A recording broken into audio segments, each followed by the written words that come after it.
মানুষেরা কয় রহিমা, বাঁচতে যদি চাও তাহলে তুমিও আইয়ুব রে সাইরা চলে যাও। কিন্তু আল্লাহর বান্দি, ও আমার মা বোনেরা শুনো, স্বামীর প্রতি কি পরিমাণ ভালোবাসা ভক্তি, দুর্গন্ধে কেউ টিকতে পারলো না। কিন্তু বিবি রহিমা মানুষদেরকে ডাক দিয়া কয়, তোমাদের নাকি গন্ধ লাগে কিন্তু আমার নাকি গন্ধ লাগে না, কারণ আমার স্বামী শুধু স্বামী না, তিনি আল্লাহর পয়গম্বর। তোমরা যদি না পারো তাহলে যার যার মতো সরতে পারো, কিন্তু আমি রহিমা জান যাবে গো, আমার স্বামীর খেদমত থেকে আমি দূরে যাব না। কয় তাহলে স্বামীর নিয়ে তাড়াতাড়ি দূরে চলে যাও। রাস্তায় চলে আসলেন, ঘর থেকে এলাকা থেকে মানুষেরা বের করে দেয়, রাস্তায় চলে আসলেন। পথিকেরা কই রহিমা, তোমরা যদি এখানে বসা থাকো, আইয়ুবের শরীরের দুর্গন্ধের কারণে আমরা চলাচল করতে পারি না গো, অন্য কোথাও চলে যাও। চলে গেলেন হাওরে। জমি জমার কাম কাজ করে কৃষকেরা এরা বাধা দেয়, এখানে যদি থাকো জমি জমায় কাম করা আমাদের পক্ষে সম্ভব হবে না। আল্লাহর বান্দি রহিমা, ইনি গরিব ঘরের কোনো মেয়ে নন রে যুবক, গরিব ঘরের কোনো মেয়ে নন, তিনিও একজন রাজকন্যা, তিনিও একজন জমিদারের মেয়ে, গোষ্ঠী এবং পুত্র নবী পয়গম্বরের পুত্র ইউসুফ আলাইহিস সালামের বংশের মেয়ে। তাফসীরের কিতাবের ভিতরে লিখেন, বিবি রহিমা হলেন ইউসুফ আলাইহিস সালামের গোষ্ঠী এবং বংশের মেয়ে। অতএব বংশ হলো নবীর বংশ। আবার সম্পদের দিক দিয়েও বাবা ছিলেন জমিদার বাদশাহ। এত সম্পদশালী সুন্দরী, আবার সম্ভ্রান্ত বংশের একজন নারী, মহিষী নারী বিবি রহিমা স্বামীকে ছেড়ে যেতে রাজি হন নাই। মানুষেরা কয় জমি জমায় কাম করতে পারি না, তাড়াতাড়ি করে অন্যত্র চলে যাও। স্বামীকে নিয়ে তিনি চলে গেলেন জঙ্গলে, যেই জায়গায় এলাকার মানুষের ময়লা মূত্র ফলানো হইত। একটা ডাস্টবিন ছিল, যেই ডাস্টবিন থেকে এত দুর্গন্ধ বের হতো, মানুষেরা এর পাশ দিয়ে যাইত না, এত দুর্গন্ধ। বিবি রহিমা আল্লাহর পয়গম্বর আইয়ুব আলাইহিস সালামকে নিয়ে তিনি ওই ডাস্টবিনের কাছে যাই একটা ছোট্ট ঝুপড়ি বানাইলেন, কারণ এটাই মনে করলেন এই দিক দিয়ে মানুষের কোনো যাতায়াত নাই, অতএব আমার স্বামীকে নিয়ে যদি এই জায়গায় থাকি তাহলে কেউ আর বাধা দিবে না। এই জায়গাতেই থাকতে লাগলেন, স্বামীর সেবা করেন, কিন্তু স্বামীর কি খাওয়াবেন, খানার তো প্রয়োজন। তিনি চলে যেতেন সকালবেলা বসতিতে, গ্রামের ভিতরে যায়া তিনি টুকটাক কাম কইরা কিছু খাবার সংগ্রহ কইরা এই খাবার নিয়ে স্বামীকে তিনি খাওয়াইতেন গো। এ আল্লাহর গোলাম স্বামীরে খাওয়াইতেন হালুয়া পাকাইয়া, কিন্তু এই হালুয়া কেমনে খাওয়াইবেন গো, চামচ দিয়ে মুখে দিতে পারেন না, কারণ পুরা মুখটা পুকে খায়া শেষ করে ফেললো, দাঁতের জামিটা পর্যন্ত পুকে খায়া শেষ করে ফেলেছে। চামচ দিয়া যদি খাওয়াইতে যান, চামচটা যদি ওই ক্ষত জায়গার মধ্যে লাগে তাহলে নবী চিৎকার দিয়া উঠে। আঙ্গুল দিয়েও খাওয়াইতে পারেন না, আঙ্গুলের নখটা যদি ক্ষত জায়গার মধ্যে লাগে তাহলে চিৎকার করে উঠেন, চিৎকার দেয়া উঠেন। আল্লাহ পাক রব্বুল আলামিনের কাছে পয়গম্বর শুধু একটাই আবদার করেছিলেন, মালিক, ও মালিক, আমি তোমার কাছে কখনো কখনো বেসুবরি করব না, না শুকরি করব না। আল্লাহ শুধু একটা আবদার করি, মালিক 70 বছর পর্যন্ত আমাকে তুমি সুস্থতার নিয়ামত দিয়েছো, একটা দিনের জন্য আমার নিয়ামত তুমি কেড়ে নেও নাই। আজ তুমি আমাকে অসুস্থ বানাইছো, বছরের পর বছর চলে যায়। আল্লাহ তোমার কাছে একটা আবদার করি, তুমি আমারে অসুস্থতা দিয়েছো, শুধুমাত্র সবর করার মতো তৌফিক তুমি আমাকে দান কইরো। আরেকটা আবদার করি, মালিক পোকায় যদি আমার দাঁত খায়, পোকায় যদি আমার চেহারা খায়, পোকায় যদি আমার হাতও খায়, পোকায় যদি আমার পাও খায়, পোকায় যদি আমার পুরো বডিটাও খায়, চোখও খায়, কানও খায়, খাক, আমার আপত্তি নাই। কিন্তু মালিক আমার জিহ্বাটা তুমি পোকা দিয়ে খাওয়াও না, কারণ এই জিহ্বা দিয়ে আমি আল্লাহ আল্লাহ জিকির করি। আল্লাহ আমার জিহ্বাটা যদি পোকায় খায়, আমি কেমনে তোমারে আল্লাহ কয়া ডাকমু, কেমনে তোমারে আল্লাহ আল্লাহ জিকির করমু। আল্লাহ তুমি আমার জিহ্বাটা পোকা দিয়া খাওয়াও না।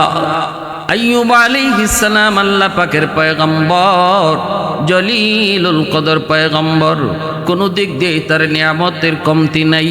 যত প্রকারের নিয়ামত আল্লাহ তারে, সকল নিয়ামত আল্লাহ তারে দান করেছেন। সুস্থতার নিয়ামত দান করেছেন আল্লাহ তারে, সম্পদের নিয়ামত দান করেছেন, সন্তানের নিয়ামত আল্লাহ দান করেছেন, বিবির নিয়ামত আল্লাহ তারে দান করেছেন। অভাব তার কোনো দিক দিয়ে নাই। 70 বছরের ভিতরে আইয়ুব আলাইহিস সালামের কোনোদিন কোনো অসুস্থতা হয় নাই, এমনকি ঘাম বেশি পর্যন্ত উঠে নাই। এত বড় নিয়ামত, ছোট্ট থেকে ছোট্ট কোনো মুসিবত 70 বছরের ভিতরে ওনার জীবনে আসে নাই। শারীরিক বিন্দু পরিমাণ অসুস্থ হন নাই। এর ভিতরেও তিনি আল্লাহ পাকের গুণগান, আল্লাহ পাকের প্রশংসা, আল্লাহ পাকের বন্দেগী, আল্লাহ পাকের জিকির আজকারে কোনো কমতি নাই। আমাদের ভিতরে তো এমনও কিছু মানুষ আছে, নিয়ামতের ভিতরে যখন ডুবে যায় তখন আল্লাহকে ভুলে যায়। ধন দৌলতের মালিক হলে সে আল্লাহকে ভুলে যায়। টাকা পয়সার মালিক হলে মসজিদ থেকে দূরে সরে যায়। অন্যায় কাজে মন্দ কাজে লিপ্ত হয়। পয়সা খরচ করবে কোন জায়গায়? মদ খায়া পয়সা খরচ করে, গাঞ্জা খায়া পয়সা খরচ করে, নারীবাজি কইরা পয়সা খরচ করে। কিন্তু আল্লাহ পাক রব্বুল আলামিন একজন মানুষকে, আল্লাহ পাক ধন দৌলত দিয়াও আল্লাহ পরীক্ষা নেয়। গরিবকেও আল্লাহ পাক গরিবী হালত নিয়েও পরীক্ষা নেয়। ধনীকে আল্লাহ পরীক্ষা নেয়, ধন দৌলত পাইয়া সে শুকরিয়া আদায় করলো কিনা। আর গরিবকে আল্লাহ পরীক্ষা নেয়, গরিবী হালতে তাই কেউ সে সবর করলো কিনা। এই পরীক্ষা অনেকেই বুঝে না রে আল্লাহর গোলাম, অনেকেই বুঝে না বুঝা গরিব অনেক সময় আল্লাহর উপর অভিমান কইরা আল্লাহর বন্দেগী থেকে দূরে সরে যায়। আর ধনী সম্পদ পায়া সে বেলাইনে বেফতে চলে যায়। এজন্য এই দুনিয়াটা মানুষের জন্য পরীক্ষার হল। গরিব হলো তুমি পরীক্ষা দিতেছো, ধনী হলো তুমি পরীক্ষাই দিতেছো। ওয়ালানাবলুওয়ান্নাকুম বিশাইইম মিনাল খাউফি ওয়াল জু' ونقص من الأموال والأنفس والثمرات وبشر الصابرين। আল্লাহ পাক রব্বুল আলামিন পরীক্ষার কথা আয়াতে আয়াতে জায়গায় জায়গায় আল্লাহ পাক বলে দিয়েছেন। অন্য আয়াত পবিত্র কোরআনের সূরাতুল মুলকের মধ্যে আল্লাহ বলেন, আল্লাযী খালাকাল মাউতা ওয়াল হায়াতা, আল্লাযী খালাকাল মাউতা ওয়াল হায়াতা লিয়াবলুয়াকুম আইয়ুকুম আহসানু আমালা।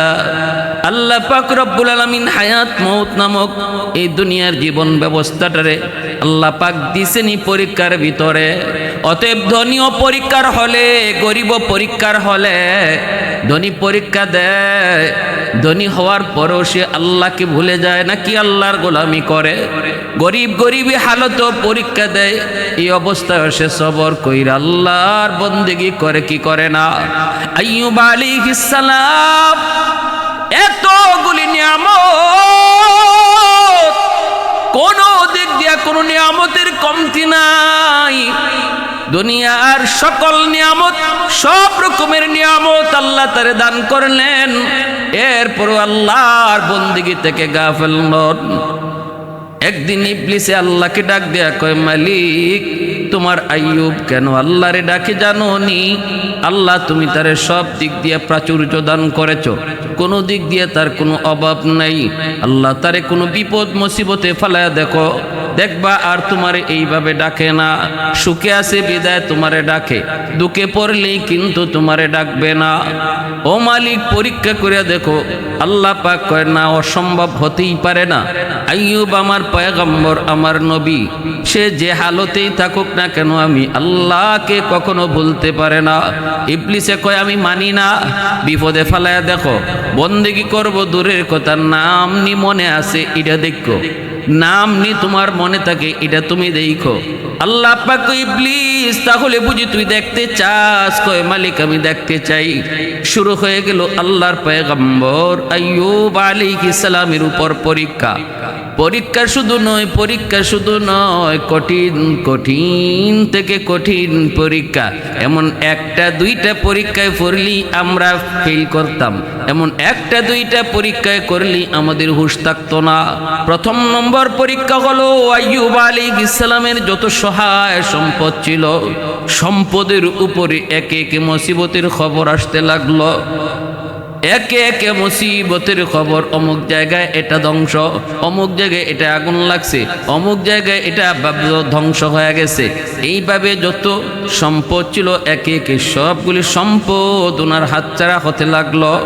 যতই বিপদের সংবাদ নবীর কাছে আয়, নবী কিন্তু ভেঙ্গে পড়েন না, বরং মুসিবত বিপদ আসলে পরে আল্লাহ যে দোয়া শিখাইছেন এই দোয়াটাই তিনি পইরে আল্লাহর শুকরিয়া জ্ঞাপন করেন, বরং আল্লাহর আদেশ এবং আল্লাহর সিদ্ধান্তের উপরেই তিনি রাজি হয়ে যান। আল্লাযীনা ইযা সাবাতুহুম মুসিবা ক্বালু ইন্না লিল্লাহি ওয়া ইন্না ইলাইহি রাজিউন। আল্লাহ পাক বলে, যে কোনো মুসিবত তোমাদের উপরে আসুক না কেন, মুসিবতের খবর শোনা মাত্রই তুমি ইন্না লিল্লাহি ওয়া ইন্না ইলাইহি রাজিউন পড়বা।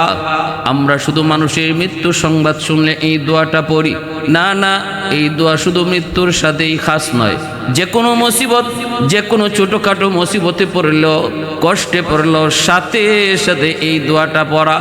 অর্থ হলো, আল্লাহ আমরা তোমারই জন্য, তোমার দিকে সবার যেতে হবে। আজ আমার ভাই, কাল আমি। এইভাবে আল্লাহ পাকের সিদ্ধান্তের উপরে নিজেকে সন্তুষ্ট রাখা। আল্লাহ কয় ইবলিস, মুসিবতের খবর আমার পয়গম্বরের কাছে আসলো, দেখো একবারের জন্য না শুকরি করে নাই, একবারের জন্য সে বেসবরি করে নাই। আমি আল্লাহর হুকুমকে মেনে নিয়েছে, আমি আল্লাহর সিদ্ধান্তটাকেই মেনে নিয়েছে। ইবলিসে কয় মালিক, 6টা ফুলা আছে জোয়ান জোয়ান, 6টা ছেলে আছে জোয়ান জোয়ান। আইয়ুব তো মনে মনে এই কথা কয়, সম্পদ গেছে তো কি হইছে, 6টা ছেলে আছে আমার বড় জোয়ান জোয়ান, আমার ছেলে এবং আমি মিলে সম্পদ আবার যোগাবো। ছেলেদের উপরে ভরসা কইরা সে তোমার সিদ্ধান্তকে মেনে নিয়েছে। আল্লাহ পাক কই, তাহলে বুঝি তুই আরো দেখতে চাস? কয় হ্যাঁ, তাহলে আরো দেখতে চাই। 6টা ছেলে এক রুমের ভিতরে ঘুমাইল রে যুবক। রাতের বেলা চাঁদ ভেঙ্গে 6টা যুবক একসাথে এক জায়গায় মারা গেল। মৃত্যুর সংবাদ নবীর কাছে পৌঁছলো। নবী আল্লাহ পাকের হুকুম, আল্লাহর সিদ্ধান্ত কি হাসি মুখে মেনে নে। ইন্না লিল্লাহি ওয়া ইন্না ইলাইহি রাজিউন। সন্তান আমার কাছে ছিল আমানত, আল্লাহ তার আমানতকে বুঝায় নিয়ে নিছে। আমি আল্লাহর দেওয়া আমানত আল্লাহকে বুঝাইয়া দিছি। অতএব আমার মনে কোনো ধরনের কষ্ট নাই, আমার মনে কোনো ধরনের কোনো অভিযোগ নাই। বাবা তোমরা যে পথের পথিক, আমি নবী আইয়ুব একই পথের পথিক। সবাই আমরা আল্লাহর জন্য, আমরা একই দিকে রওনা দিব, তার কাছে ফিরে যাব। আল্লাহ কয় ইবলিস, শুনছো শুনছো আমার আইয়ুব কি কয়? ইবলিস কয় মালিক, 4টা 4টা তার সুন্দরী সুন্দরী বিবি আছে, এই 4টা বিবির কারণে সে এখনো ভরসা রাখে। সন্তান মারা গেছে তো কি হইল, বিবি তো আছে, বিবি থাকলে সন্তান তো দুনিয়াতে আবারও আসার সম্ভাবনা আছে। এজন্যই আইয়ুব তোমার এই সিদ্ধান্তকে হাসি মুখে মেনে নিয়েছে। আল্লাহ পাক ইবলিস, তাহলে বুঝি তুই আরো দেখতে চাও? ইবলিস কয় হ্যাঁ, আরো দেখতে চাই। আল্লাহ পাকের হুকুম, মালাকুল মউত আজরাইল 4 জন বিবির ভিতরে 3 জন যে রাতে এক জায়গায় ঘুমাইছেন, আর আইয়ুব আলাইহিস সালামের খেদমতে ছিলেন বিবি রহিমা। 4 বিবির ভিতরে 3 বিবি যেই করে ঘুমাইছেন, এই জায়গায় 3 জনের একসাথে মৃত্যু হয়েছে গো। কিন্তু আইয়ুব আলাইহিস সালামের খেদমতে যিনি ছিলেন বিবি রহিমা, আল্লাহর হুকুমে আল্লাহ পাক তারে বাঁচায় রাখলেন। 3 জন বিবির ইন্তেকালের খবর পয়গম্বরের কাছে আসার পরেও তিনি আল্লাহ পাকের নাশুকুর বান্দা নন। তখন তিনি আল্লাহ পাকের সিদ্ধান্তকে মেনে নিয়া ইন্না লিল্লাহি ওয়া ইন্না ইলাইহি রাজিউন এই বইলা আল্লাহ পাকের সিদ্ধান্তকে মেনে নিলেন। আল্লাহর হুকুম থেকে বিন্দু পরিমাণ গাফেল হন না। না না, চিরাচরিত নিয়ম মাফিক জিকির আজকারের রুটিনও কোনো পরিবর্তন হয় না। বিন্দু পরিমাণ আল্লাহর জিকিরের মধ্যে রুটিনে পরিবর্তন হয় না। আল্লাহ আবারও ডাক দিয়া কয়, ইবলিস শুনছনি? ইবলিস কয় হ্যাঁ মালিক শুনছি, তবে আমার মন বলে আইয়ুব আর একটা জিনিসের উপর এখনো ভরসা করে। কোন জিনিস? কয় সব তো নিয়েছো, কিন্তু এখনো তার শরীরটা সুস্থ, এখনো পরিপূর্ণ সুস্থ রয়েছে। এই সুস্থতার কারণে সে এখনো ভরসা করে, লাগলে সে আরো বিয়ে করবে, এরপরে সন্তান জন্ম দিবে, আবারও তার সহায় সম্পদ ফিরে আনবে। সুস্থতার নিয়ামত তুমি তারে দিয়েছো, এই সুস্থতার বাহাদুরিটা তার ভিতরে এখনো রয়েছে। আল্লাহ কই ইবলিস না না, তুই ভুল বুঝো, আমার পয়গম্বর এমন না। ইবলিসে কয় না, সুস্থতার কারণেই কিন্তু এখনো সে ভরসা করে। আল্লাহ পাক কয় তাহলে বুঝি তুই দেখতে চাও? আল্লাহ পাক কয় তাহলে বুঝি তুই দেখতে চাও? এতগুলা পরীক্ষা আমার পয়গম্বর দিল, প্রতিটা পরীক্ষায় আমার পয়গম্বর পাশ করলো, এরপরও তোর পরীক্ষা নেওয়া বুঝি বাকি? তাহলে দেখ, সুস্থতার নিয়ামতটাও আমি আল্লাহ কেড়ে নিব, তারপরে তুই দেখবি। সুস্থতার নিয়ামত মানুষের জীবনের সবচেয়ে বড় নিয়ামত। সুস্থতার নিয়ামত মূসা আলাইহিস সালামকে আল্লাহ, আমি যদি নবী হইতাম, তুমি যদি খোদা হইতা, কোন জিনিসটা চাইতা? আমি যদি খোদা হইতাম, তুমি যদি বান্দা হইতা, আমার কাছে কি চাইতা? আল্লাহ কয় মূসা, এটা তো কখনো হওয়ার না। মূসা নবী কয় মালিক, আমিও জানি এটা কখনো হবে না, কিন্তু আমার একটা উদ্দেশ্য আছে। আল্লাহ একটু কও, আমি খোদা হইলে তুমি আমার কাছে কি চাইতা? আল্লাহ কয় যদি এমন কখনো হয়, এমন কখনো হইতো, তাহলে আমি সুস্থতার নিয়ামত তোমার কাছে চাইতাম। এজন্য সুস্থতা এত বড় নিয়ামত। মূসা নবীর সাথে সাথে আল্লাহ কয় মালিক, আমি পেয়ে গেছি, আমি যে উদ্দেশ্যে তোমার কাছে এই প্রশ্ন করেছিলাম, জবাব পেয়ে আমিও তোমার কাছে কি চাইবো এটা পেয়ে গেছি। আল্লাহ তুমি আমাকে সুস্থতার নিয়ামত তুমি দান করো, কারণ সুস্থতার নিয়ামত যার কাছে থাকবে তার নামাজ ভালো লাগবে, সুস্থতার নিয়ামত থাকলে পরে রোজা রাখা সম্ভব হবে, সুস্থতার নিয়ামত থাকলে আল্লাহর জিকির আজকার করতে ভালো লাগবে। সুস্থতার নিয়ামত কত বড় নিয়ামত বুঝে আসে তখন যখন একজন মানুষ অসুস্থ হয়। সুস্থ থাকতে সুস্থতার নিয়ামত কেউ বুঝে না, সুস্থতার কদর কেউ করে না। আল্লাহর নবী কয় দুইটা নিয়ামতের ব্যাপারে মানুষ সবচেয়ে বেশি গাফেল হয়। এই দুইটা নিয়ামতের ব্যাপারে সবচেয়ে বেশি গাফেল হয়। যখন এই দুইটা নিয়ামত চলে যায় তখন তারা নিয়ামতের কদর বুঝে। এক হলো আসিহা, 2 নম্বর হলো আল ফারাগা। একটা হলো সুস্থতা আর একটা হলো অবসরতা। যখন মানুষ সুস্থ থাকে তখন সুস্থতার কদর বুঝে না, অসুস্থ হলে কদর বুঝে।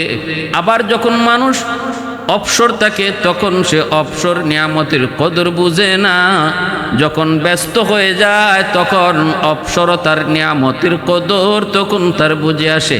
আফসোস করে আর কয়, হায় রে, এখন তো নফল বন্দিগি বেশি পারি না, এত কাজে ব্যস্ত হয়ে পড়লাম, এখন তো এত জিকির আজকার পারি না, এত কাজে ব্যস্ত হয়ে পড়লাম, এখন তো এত কোরআন তেলাওয়াত পারি না, এত কাজে ব্যস্ত হয়ে পড়লাম। হায় আফসোস, কিছুদিন আগেও তো আমি এত ব্যস্ত ছিলাম না, তখন তো দৈনিক এক পারা কোরআন পড়তে পারতাম। তখন ওই আফসোসগুলা করে, কিন্তু থাকতে কদর বুঝে না। এজন্যই আইয়ুব আলাইহিস সালামের সুস্থতার উপরে পরীক্ষা শুরু হয়ে গেল। আল্লাহর হুকুমে শরীরের মধ্যে পোকা ধরলো, পোকা সারা শরীর পচতে লাগলো, ছোট ছোট টুসা পড়ে গেল, টুসার ভিতরে পোকা জন্ম নিল, এই দুর্গন্ধ শরীর থেকে বের হতে লাগলো। ঘরের মধ্যে দুর্গন্ধ, কেউ থাকতে পারে না। মানুষেরা কয়, ও আইয়ুব, কেমনে তোমার নিয়ে থাকবো? আইয়ুব আলাইহিস সালামকে রেখে মানুষ, আপনজন প্রিয়জন কেউ কাছে থাকলো না, সব দূরে চলে গেল। মানুষেরা কয়, রহিমা, বাঁচতে যদি চাও তাহলে তুমিও আইয়ুব রে সাইরা চলে যাও। কিন্তু আল্লাহর বান্দি, ও আমার মা বোনেরা শুনো, স্বামীর প্রতি কি পরিমাণ ভালোবাসা ভক্তি! দুর্গন্ধে কেউ টিকতে পারলো না, কিন্তু বিবি রহিমা মানুষদেরকে ডাক দিয়া কয়, তোমাদের নাকি গন্ধ লাগে, কিন্তু আমার নাকি গন্ধ লাগে না, কারণ আমার স্বামী শুধু স্বামী না, তিনি আল্লাহর পয়গম্বর। তোমরা যদি না পারো তাহলে যার যার মতো সরতে পারো, কিন্তু আমি রহিমা জান যাবে গো, আমার স্বামীর খেদমত থেকে আমি দূরে যাব না। কয়, তাহলে স্বামীর নিয়ে তাড়াতাড়ি দূরে চলে যাও। রাস্তায় চলে আসলেন, ঘর থেকে এলাকা থেকে মানুষেরা বের করে দেয়, রাস্তায় চলে আসলেন। পথিকেরা কই, রহিমা, তোমরা যদি এখানে বসা থাকো, আইয়ুবের শরীরের দুর্গন্ধের কারণে আমরা চলাচল করতে পারি না গো, অন্য কোথাও চলে যাও। চলে গেলেন হাওরে। জমি জমার কাম কাজ করে কৃষকেরা, এরা বাধা দেয়, এখানে যদি থাকো জমি জমায় কাম করা আমাদের পক্ষে সম্ভব হবে না। আল্লাহর বান্দি রহিমা, ইনি গরিব ঘরের কোনো মেয়ে নন রে যুবক, গরিব ঘরের কোনো মেয়ে নন, তিনিও একজন রাজকন্যা, তিনি একজন জমিদারের মেয়ে, গোষ্ঠী এবং পুত্র নবী পয়গম্বরের পুত্র ইউসুফ আলাইহিস সালামের বংশের মেয়ে। তাফসীরের কিতাবের ভিতরে লিখেন, বিবি রহিমা হলেন ইউসুফ আলাইহিস সালামের গোষ্ঠী এবং বংশের মেয়ে। অতএব বংশ হলো নবীর বংশ। আবার সম্পদের দিক দিয়েও বাবা ছিলেন জমিদার বাদশাহ, এত সম্পদশালী সুন্দরী, আবার সম্ভ্রান্ত বংশের একজন নারী, মহিষী নারী। বিবি রহিমা স্বামীকে ছেড়ে যেতে রাজি হন নাই। মানুষেরা কয়, জমি জমায় কাম করতে পারি না, তাড়াতাড়ি করে অন্যত্র চলে যাও। স্বামীকে নিয়ে তিনি চলে গেলেন জঙ্গলে, যেই জায়গায় এলাকার মানুষের ময়লা মূত্র ফলানো হইতো।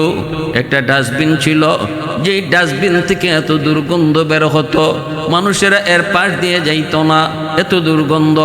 বিবি রহিমা আল্লাহর পয়গম্বর আইয়ুব আলাইহিস সালামকে নিয়ে তিনি ওই ডাস্টবিনের কাছে যাই একটা ছোট্ট ঝুপড়ি বানাইলেন, কারণ এটাই মনে করলেন এই দিক দিয়ে মানুষের কোনো যাতায়াত নাই, অতএব আমার স্বামীকে নিয়ে যদি এই জায়গায় থাকি তাহলে কেউ আর বাধা দিবে না।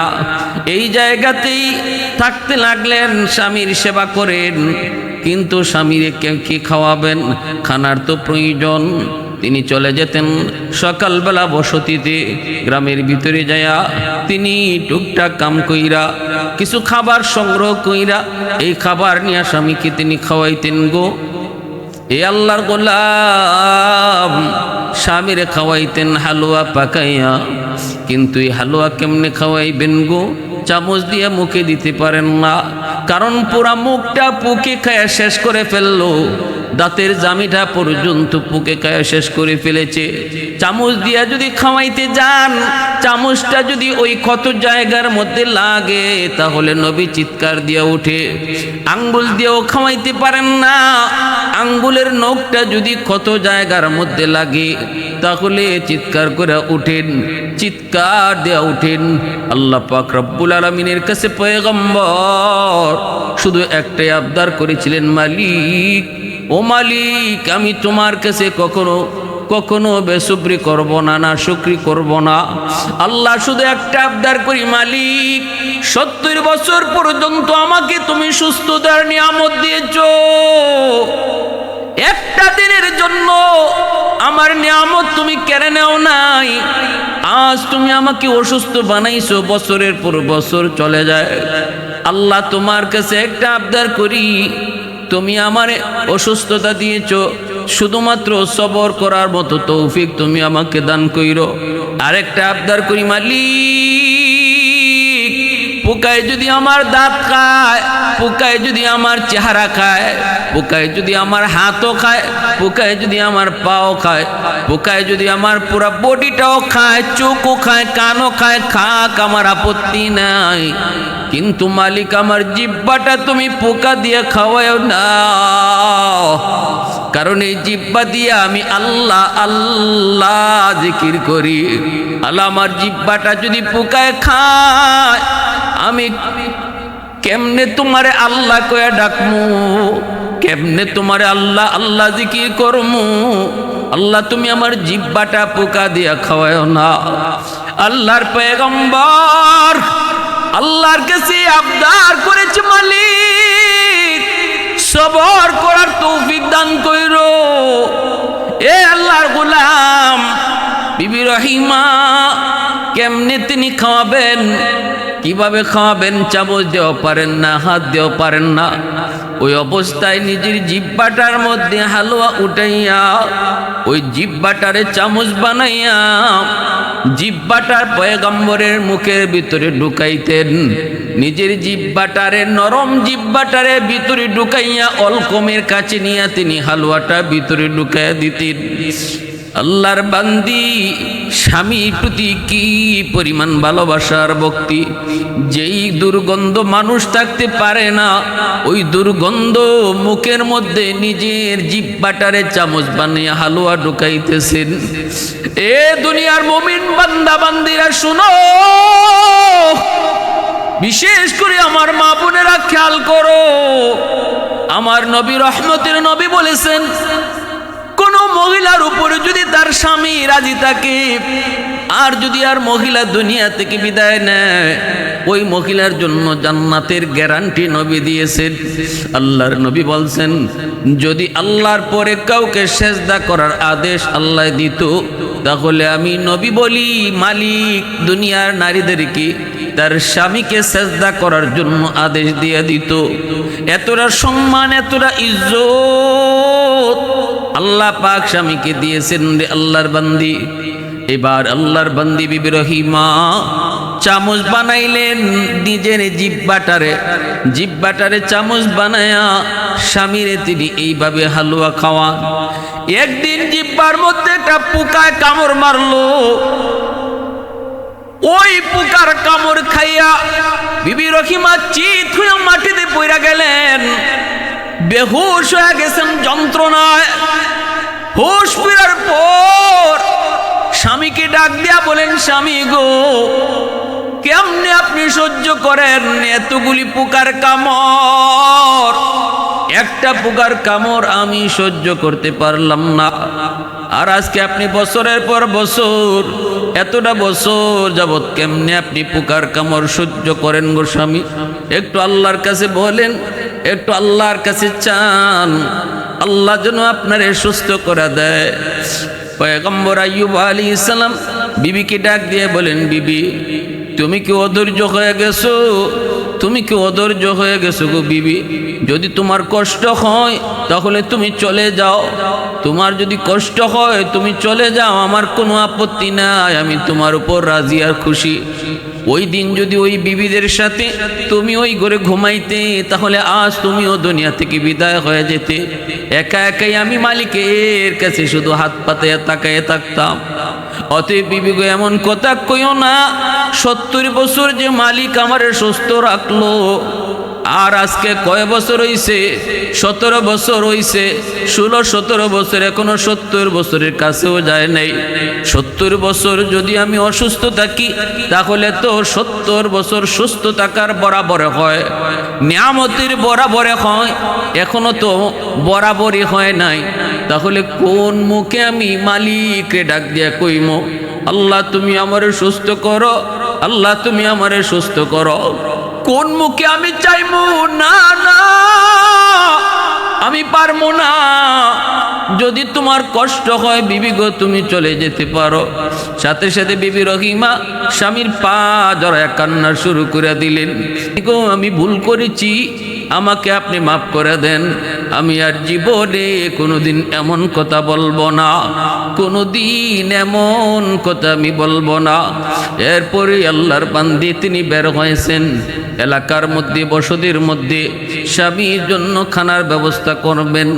ঘরে ঘরে তালাশ করে কোনো কাম পান না। একজন মহিলা ইহুদি মহিলার ঘরে গিয়া বললেন, মা তোমার ঘরে কাম আসেনি গো, মা তুমি একটু কাম আমারে দিয়া করাইবানি, বিনিময়ে আমি কিছু পয়সা নিব আমার স্বামীর খাবারের জন্য। ইহুদি মহিলা কয়, আমার ঘরে কোনো কাম নাই, কোনো কাম নাই, লাগবে না। তিনি বলেন, মা দেও না, মা দেও না, আমার স্বামী আল্লাহর পয়গম্বর, অসুস্থ মানুষ, জঙ্গলের মধ্যে একটা ঝুপড়িতে রাইখা আইছি। ইহুদি মহিলায় কয়, দিতে পারি, তবে বিনিময় লাগবে। খাবার দিতে পারবো, বিনিময় স্যার আমি দেই না। কয়, কি বিনিময় চাও? কয়, তোমার মাথার চুলটা অনেক লম্বা, আমাকে কিছু চুল যদি তুমি দাও, তাহলে এই চুলের বদলা তোমাকে খাবার দিব। বিবি রহিমায় কয়, মা চুল তুমি দাবি কইরো না, না না, কারণ এই চুলটা হলো আমার স্বামীর লাঠি। আমার স্বামী আল্লাহর পয়গম্বর, অসুস্থ মানুষ, হাজত সারার জন্য তিনি যখন উঠতে চান, তখন আমার লম্বা চুলটা দইরা তিনি লাঠি বানাইয়া উঠেন। আমার চুলটা তুমি চাইও না, আমার চুলটা দাবি কইরো না, এই চুলটা হলো আমার স্বামীর লাঠি। ইহুদি মহিলা কয়, আমি এত কিছু বুঝি না, কিছু চুল যদি দাও তাহলে আমি তোমাকে খাবার দেব। বাধ্য হয়ে বিবি রহিমা স্বামীর কথা মনে করে নিজের চুল দিয়া দিলেন। এইদিকে ইহুদি মহিলা কিছু চুল কাইটা রাখলো, আর তিনি খাবার নিয়ে রওনা দিছেন। ইবলিস সাথে সাথে পয়গম্বরের কাছে হাজির হয়ে কয়, মানুষের সুরত ধরে কয়, আইয়ুব, রহিমা যে প্রতিদিন তোমার জন্য খাবার নিয়ে আসে, জানো নি কেমনে আনে? কয়, কেমনে? কয়, মানুষের বাড়িতে চুরি কইরে তোমার জন্য খানা নিয়ে আসে। পয়গম্বর কয়, অসম্ভব, আমার বিবি এমন হতেই পারে না, কারণ সে শুধু বিবি নয়, সেও পয়গম্বরের বংশের। সে শুধু বিবি নয়, সেও পয়গম্বরের বংশের। অতএব পয়গম্বরী রক্ত যার দেখে আসি, সে কখনো চোর হতে পারে না। ইবলিস কয়, আমার কথা যদি বিশ্বাস না হয়, তাহলে আজকে আসার পরে দেখো এক ঘরে চুরি করতে যায়, তা সে ধরা পড়ে গেছে, তখন তার চুল কেটে দিয়েছে। যদি চুল কাটা পাও, তাহলে তুমি বুঝবা সে চুরির ধরা পড়ছে। তোমার কাছে মিথ্যা বলবে, কিন্তু আমি যা বলতেছি তাই ঠিক। আল্লাহর পয়গম্বর এই কথা শুই না বড় কষ্ট পেলেন দিলের মধ্যে। সাথে সাথে কসম করে বসলেন, যদি আমি সত্যি রহিমার চুল কাটা পাই, তাহলে আমি তারে 100টা বেত মারব, এবং আর তারে আমি বিবি হিসাবে রাখবো না। এইদিকে বিবি রহিমা আসতেছেন। আসা মাত্রই পয়গম্বর আইয়ুব খানা মুখে নেন না, না নিয়ে বলতেছি, রহিমা তোমার চুল দেখবো, চুলটা একটু দেখাও। চুলটা দেখতে যাইয়ে তিনি দেখতে পেলেন কিছু চুল কাটা। পয়গম্বর তো রাগান্বিত হয়ে গেলেন, গুসায় ফেটে যাচ্ছেন। সাথে সাথে বলতেছে, বিবি গো, তোমার খানা আমার লাগবে না, তুমি চলে যাও, চলে যাও। তুমি আমার জন্য খানা আনতে গিয়ে বুঝি মানুষের বাড়িতে চুরি করো? চুরি করা মাল আমি খাই না, হারাম মাল কখনো ইমানদার মুমিন হারাম খায় না, হারাম খাইতে পারে না, হারামের ভিতরে কখনো আরাম হয় না। আল্লাহ পাক রব্বুল আলামিন হালাল জিনিসটাকে আমাদের জন্য আল্লাহ পাক রিজিক হিসেবে রাখছেন। হারাম কখনো মুমিন ইমানদারের রিজিক হতে পারে না। যাও তুমি চলে যাও, তুমি চলে যাও, তোমার কানা আমি খাবো না। বিবি রহিমা হাউমাউ করে কান্না শুরু করে দেন। স্বামীর পা জড়ায় কই, স্বামী গো কসম খুদার, আমি চুরি করি নাই, আমি চোর না গো স্বামী, চোর না। আমি খানা পাই না কোথাও। একজন মহিলা আমার চুল কাটার শর্ত দিয়ে আমাকে কিছু খানা দিয়েছে। আমি যতই বলেছি চুলটা চাইও না, সে আর কোনো কিছুই মানে না। আমি শুধু আপনার কথা খেয়াল করে, আপনার কষ্টের কথা খেয়াল করে আমি আমার চুলটা দিয়েছি, তার বিনিময়ে আমি কিছু খানা নিয়ে এসেছি। কিন্তু আইয়ুব আলাইহিস সালাম তিনি কেমনে বিশ্বাস করবেন? সাথে সাথে আল্লাহ জিব্রাইলকে পাঠায়, কই জিব্রাইল তাড়াতাড়ি আমার হাবিবের কাছে, আমার বন্ধুর কাছে যাও, আমার পয়গম্বরের কাছে যাও, জয়া পয়গম্বরকে বলো রহিমা যা কইছে তাই ঠিক, আর আগে যে কয়ে গেছে সে হলো ইবলিস। আর আমার পয়গম্বরে কইও 100টা বেত মারার যে কসম করেছিল, এই কসম পুরা করার জন্য 100টা ছোট ছোট কঞ্চি হাতে নিয়া একবার শুধু রহিমার গায়ে আঘাত করত, কসম পুরা হয়ে যাবে। জিব্রাইল আমিন আইসা হাজির, নবীকে ডাক দিয়া বলতেছেন, নবী গো রহিমা যা বলছে তাই ঠিক, আর আগে যে বলে গেছে সে মানুষ না, সে আপনার কোনো শুভাকাঙ্ক্ষীও না, সে হলো মানুষের চিরশত্রু, তার নাম হলো ইবলিস। কত বড় শয়তান! ইবলিসের কাজটাই হলো মানুষের সফলতা বন্ধ করে দেওয়া। ইবলিস যখনই দেখে কোনো মানুষ আল্লাহকে পাওয়ার লাইনে আগাইতেছে, ইবলিস তখনই তার পথে বাধা হয়ে দাঁড়ায়। ইবলিসের শরীরে আগুন লেগে যায়। কোনো মানুষ যখন আল্লাহকে পাওয়ার রাস্তায় আগায়, ইবলিসের গায়ে সেটা বরদাস্ত হয় না। কারণ আল্লাহর কাছে ওয়াদা করে আসছে যে মানুষের কারণে আজকে আমি জাহান্নামী হয়েছি, ওই মানুষ কেমন করে জান্নাতে যায় আমি ইবলিস দেখব। এই মানুষ কেমনে তোমার খুশি করে এটাও আমি দেখব। আমি তার ডানে বামে সামনে পিছনে সর্বদিক দিয়া ষড়যন্ত্রের জাল বিছিয়ে রাখবো। যাবে কোন পথে? যে পথেই যাবে আমার জালে আটকা পড়বে। কিন্তু আল্লাহ বলে, ইল্লা ইবাদাকা মিনহুমুল মুখলাসিন, আমার মুখলিস বান্দা যারা, তাদের বিন্দু পরিমাণও ক্ষতি করতে পারবি না। যারা আমি আল্লাহকে ভয় করে, যারা আমাকে সাথে নিয়ে চলে, তার কোনো ক্ষতি তুই করতে পারবি না। ইমানদার মুমিন ভালো করে মনে রেখো, আল্লাহ রিজিক যা আমাদের জন্য আল্লাহ পাক হালাল রিজিকের ব্যবস্থা করেছেন, হারাম থেকে দূরে থাকতে বলেছেন। হালালের ভিতরে আল্লাহ পাক শান্তি রাখছেন, আর হারামের ভিতরে অশান্তি রাখছেন। সুদ খাওয়া হারাম, ঘুষ খাওয়া হারাম, চিটারি বাটপারি করা হারাম, অন্যের মাল ভক্ষণ করা হারাম। করতে পারো, আনতে পারো, শান্তি পাবা না। শান্তি দেওয়ার মালিক আল্লাহ। টাকায় শান্তি আসে না, সম্পদের ভিতরে শান্তি না, শান্তির মালিক আল্লাহ। এর চাবিও আল্লাহর হাতে। আল্লাহ যদি শান্তি দেয় তাহলেই শান্তি মিলে, আর আল্লাহ যদি শান্তি না দেয়, কোটি কোটি টাকার মালিক হয়েও শান্তি নামক নিয়ামতের দেখা পাবে না। এটা আল্লাহর হাতে। শান্তি যদি কিনতেই পাওয়া যাইতো তাহলে দুনিয়াতে গরিব শান্তির কোনো বাগই পাইতো না। সব ধনীরা শান্তি কিনে লই আইতো টাকা দিয়া। টাকা পয়সা তো সব শান্তির জন্য। এই শান্তি যদি না পাইলে তো টাকা দিয়ে কি হইতো? টাকা দিয়ে শান্তি কিনে নিয়ে আসতো। কিন্তু না, আল্লাহ পাক এটা তার হাতেই রাখছেন। দেখবেন গরিব আরামে ঘুমায়, আর কোটিপতি ঘুমের ট্যাবলেট খাইয়াও ঘুম ধরে না। গরিব আরামে ঘুমায়, রিক্সাওয়ালা রিক্সার থামায়া হাতটারে বালিশ বানায় ঘুমায় যায়, আর কোটি কোটি টাকার মালিক মকমলের বিছানায় এসি রুম, এরপরও ঘুম আসে না। আমার ভাইয়েরা, বন্ধুরা, যুবক, এরপরে জিব্রাইল আমিন নবীকে একটা সালাম দিলেন। আল্লাহর পয়গম্বর তিনি সালামের জবাব দিতে একটু দেরি করলেন। আল্লাহ রব্বুল আলামিন জিব্রাইলকে জানাইছে, জিব্রাইল, আমার পয়গম্বর আইয়ুব পরীক্ষায় উত্তীর্ণ হয়ে গেছে। 70 বছর পর্যন্ত যদি আমি তারে অসুস্থ রাখি, সে সাফ সাফ জানাই দিছে, এর ভিতরেও সে একবারও সে না সবুর হবে না, বেসবুর হবে না। এরপরে সে আমার কাছে হয়তো সুস্থতার নিয়ামত আবদার করবে, সমানে সমানে গেলে।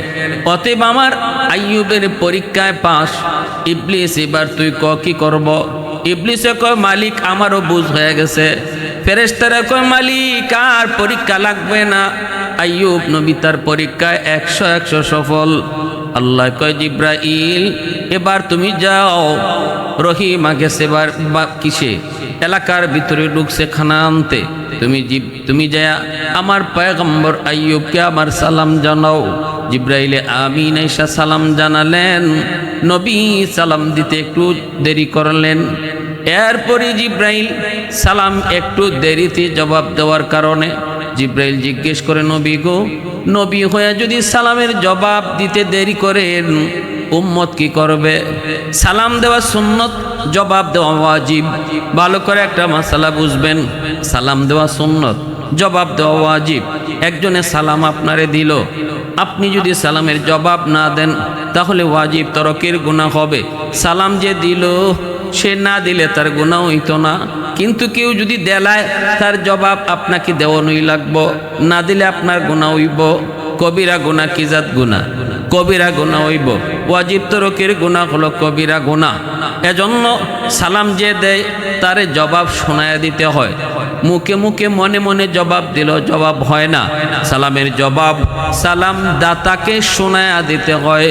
এটা হলো সালামের জবাব দেওয়ার তরিকা।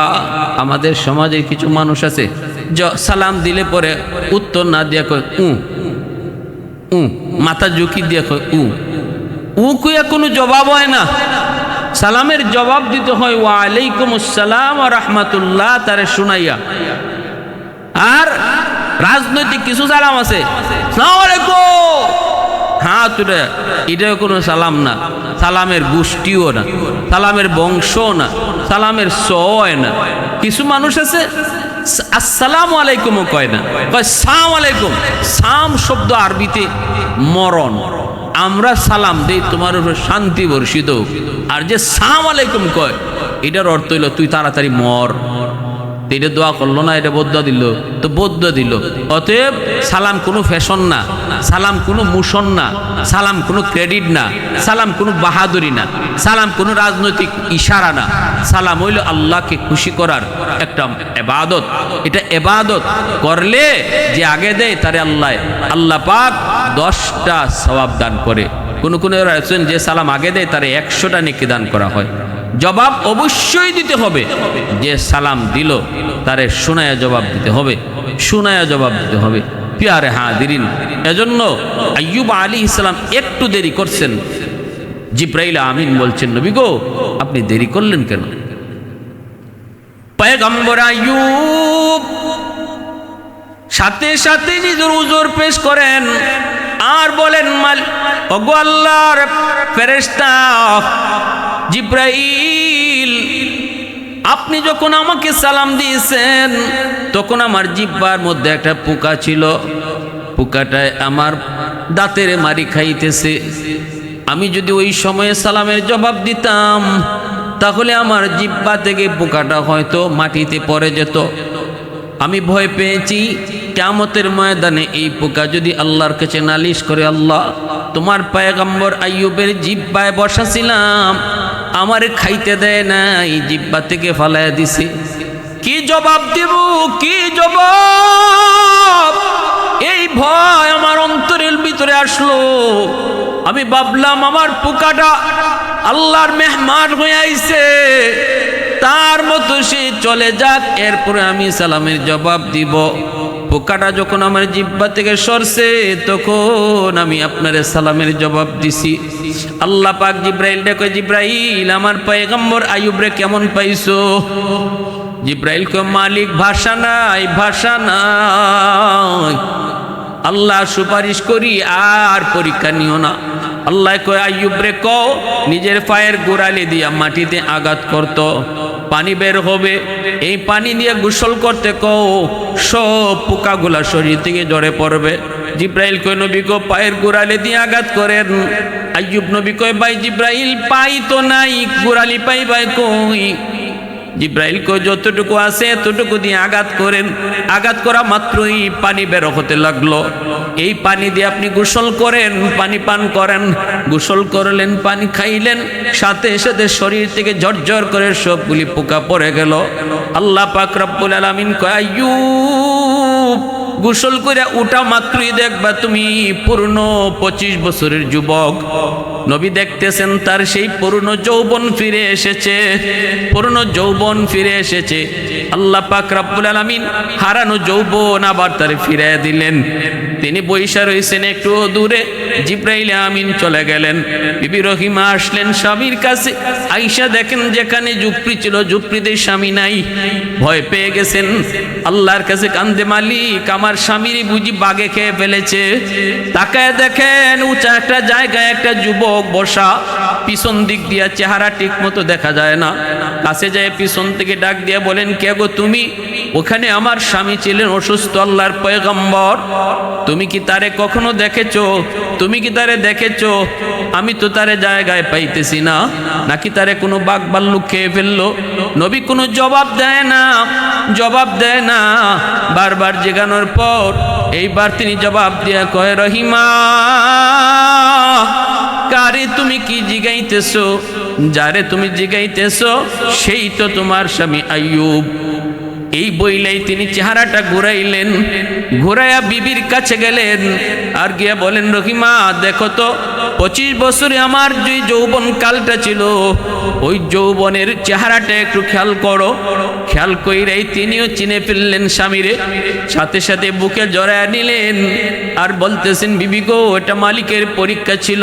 আমি পরীক্ষায় পাশ করার কারণে আল্লাহ পাক আমার হারানো সকল নিয়ামত আল্লাহ আবার ফিরিয়ে দিছি।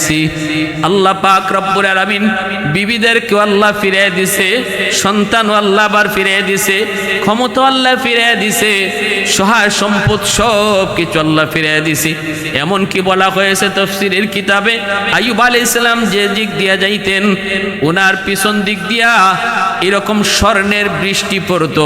অতীতে যে নিয়ামত ছিল, হারানো নিয়ামত আল্লাহ যা ফিরিয়ে দিছে, ডাবলের ডাবল আল্লাহ নিয়ামত আবার ফিরিয়ে দিছে।